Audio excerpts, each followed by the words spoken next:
بسم الله. بسم الله الرحمن الرحيم. isbitaalka Ahmed General Hospital magaalada Muqdisho sida aad ogtiin waxaan la soconay dhaawacii Soomaaliya laga keenay ee 12ka ugu horeeyay gudoomiyaha gobolka Banaadir ana dadka magaalada Muqdisho waana injineer Cabdiraxmaan Cumar Cismaan waxaan isla joognaa isbitaalka xaaska gudoomiyaha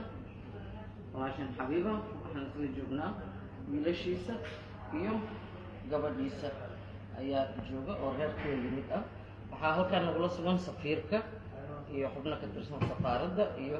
wiilashii asaga la socday iyo ehelada kale ee dhaawacyada halkan yaala alxamdulillaah rabbil caalamiin ugu horeyn caafimaadka dhaawacyada oo gudoomiyaha ugu horeeyo marba marka ka dambaysa xaaladooda waa ka soo fiicnaanaysa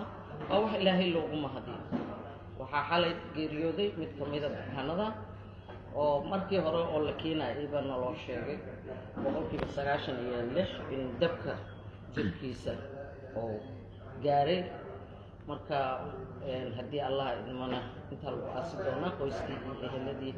iyo reerkii uu ka geeriyooday samarkii imaan ummadda Soomaaliyeed ahaana وأقول تحسيننا وكان هذا موجود أو دعوة أو بدمية أو غيرنا إلهي وحان وقبرينا عفما تاما وديك دمك قال إنه إلهي سيء وحكى له أنت إيه حكته إن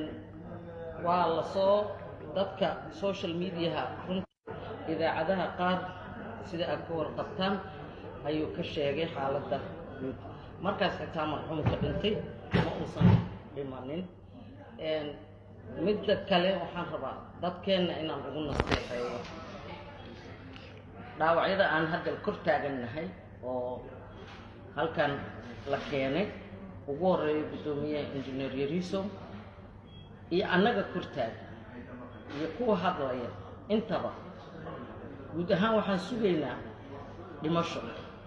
waa xaqiiq naf kastana mowdku waa dhadhaminay cidna cid uma soo hormarin karto cidna jacayl kasto ay u qabto uma baajin karto haddii noo la jiri la nabigan xijaabta laa yastaqdimuuna saacata walaa yastaqiruna looma soo hormarin karo waxaan rajaynaa in caqligu shaqeeyo in islaamnimadu shaqayso waxay naga mudan yihiin inaanu ducayno ayaga iyo inta kale oo naga bugta in ilaahay caafimaad taama wada siiyo ilaahay كل جينا نوضسي وحن هالكان ربع مرسى الدحات كو إن أن أقوم هاد اليوم دولة أهان مقع الدولة ده جمهورية الفدرالية الصومالية ودهان أنا جو كهاد لاين إن دلب كي ما دحدين قرنك دقدق وحاول أجيب الدولة ده قدر أو نوصو قاضي إلهي وحن كبريا أنتي نو قرقارتي إنو قرقار madaxdeennana ilaahay ajri abalqas waxaan kaloo noo mahad celinayaa safiirka Soomaaliya u jooga dalka Qatar ambassador Danjire Cabdirasaaq Faarax Taano oo runtii dadaal habeen iyo maalin ah nala garab taagan garashada waa qofka intuu ilaahay geliyo uu ku saa'idiyo xilka iyo waxa uu hayo oo aan ilaa salaad subax marka qaarkood nala gaarana waxaan leeyahay danjiraheena waa mahadsantahay madaxda qaranka ugu horeeya madaxweynaha jamhuuriyadda ra'iisul wasaaraha xukuumadda ra'iisul wasaare ku-xigeenka guddigii ee loo magacaabay dhammaantood habeen iyo maalin waxay ku jiraan khadka telefoonka si gaara marwada koowaad ee dalka oo ay saacad ula xiriiraan bukaanada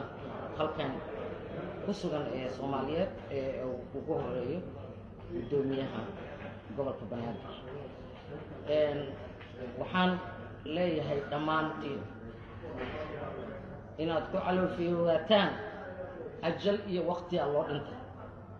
dhaawac iyo xanuun iyo jirro iyo xaraar looma dhinto fayoobina laguma noolaado